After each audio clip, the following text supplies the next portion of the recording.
Okay, we're going to take a look at working with filters inside of Photoshop.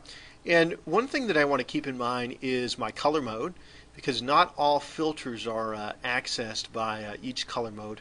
RGB is going to give you the most flexibility in terms of filters, but I've got an RGB color mode, and all these are option for myself.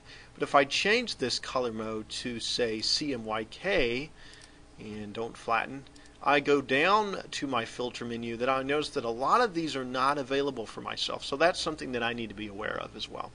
I'm going to go back to my RGB color mode,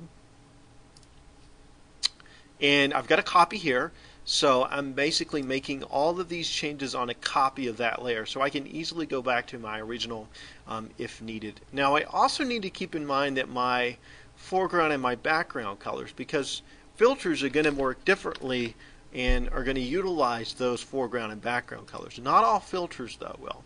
So if we look at this list here, we've got a colored pencil utilizing the background color, neon glow, both, charcoal. You're going to have both your foreground and background. So if I go into my filter gallery and go to filter menu and filter gallery, and I select, say, my colored pencil, I've got an effect here using the blue colored pencil there. If I cancel that out and now switch the colors so I have white, reapply that same filter in my filter gallery, I'll notice that I'm getting a different effect now. And I'm going to fit this to screen.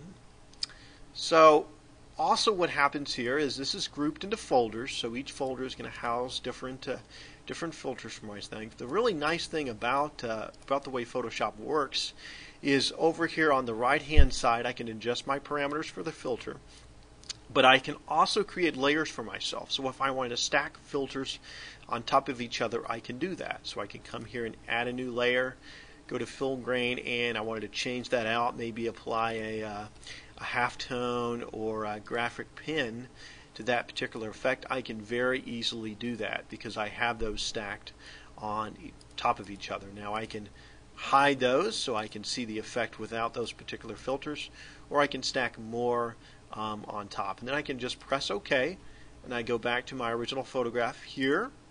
So my filter is stacked on top of my background layer, and this is a nice technique as well, because then I can just lower the opacity a little bit so it's not as strong and as a dramatic effect as it would be stacked directly with 100%.